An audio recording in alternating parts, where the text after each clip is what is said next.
नमस्कार, मी आहे अवनीश आणि तुम्ही पाहतात स्कूल तक न्यूज चॅनल। बँकांनी आता त्यांच्या basic saving bank deposit BSBD खात्यांसाठी मोबाईल आणि इंटरनेट बँकिंग सुविधा देखील प्रदान करावी लागेल। रिझर्व्ह बँक ऑफ इंडियाने RBI झिरो बॅलन्स असलेल्या basic saving bank deposit BSBD खात्यांसाठी मोफत सुविधा वाढवण्यात आली आहे। रिझर्व्ह बँक ऑफ इंडियाने बँकांना निर्देश दिले आहेत की त्यांनी या खात्यांना कमी खर्च किंवा मेकअप पर्याय म्हणून पाहू नये, परंतु त्यांना सामान्य बचत खात्याप्रमाणेच सेवा प्रदान करावी। जर कोणी लेखी किंवा ऑनलाईन अर्ज केला तर बँकेला 7 दिवसात बचत खाते BSBD मध्ये रूपांतरित करावे लागेल। या सूचना पुढील वर्षी 1 एप्रिल पासून लागू होतील। बँकांकडून आलेल्या सूचना रिझर्व्ह बँकेकडून फेटाळण्यात आलेल्या BSBD खाती उघडण्यासाठी ग्राहकांचे उत्पन्न आणि प्रोफाइलच्या आधारे काही अटी निश्चित केल्या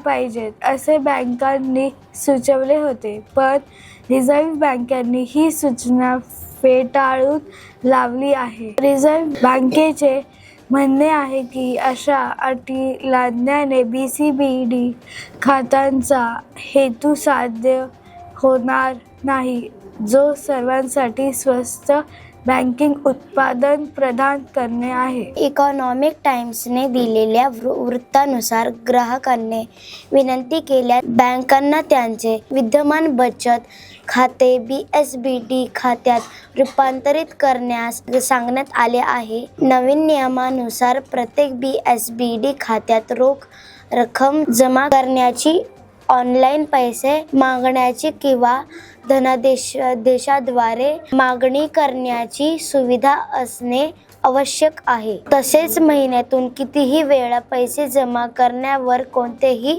बंधन असणार नाही। बँकांची कोणतीही अट असणार नाही। या सुविधा केवळ ग्राहकांच्या मागणीनुसार उपलब्ध असतील आणि बँका त्यांना खाते उघडण्यासाठी किंवा चालवण्यासाठी अट घालू शकत नाही। ज्यांच्याकडे आधीपासून BSBD खाते आहे त्यांनी विनंती केल्यास त्यांनाही या नवीन मोफत सुविधा मिळतील। बँका इच्छित असल्यास काही अतिरिक्त सुविधा देऊ शकतात, परंतु यासाठी त्या मिनिमम बॅलन्स ठेवण्याची अट लादू शकत नाही। ह्या सुविधा उपलब्ध होतील।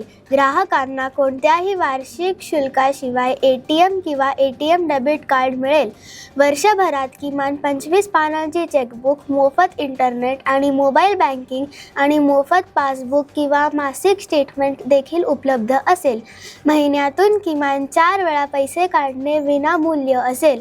Card swipe, POS, NEFT, RTGS, UPI आणि IMPS यासारखे डिजिटल पेमेंट ह्या 4 वेळा मर्यादात मोजले जाणार नाही। या खात्यांचा गैरवापर मनी लॉन्ड्रिंगसाठी केला जाऊ शकतो, असे बँकांनी म्हटले होते।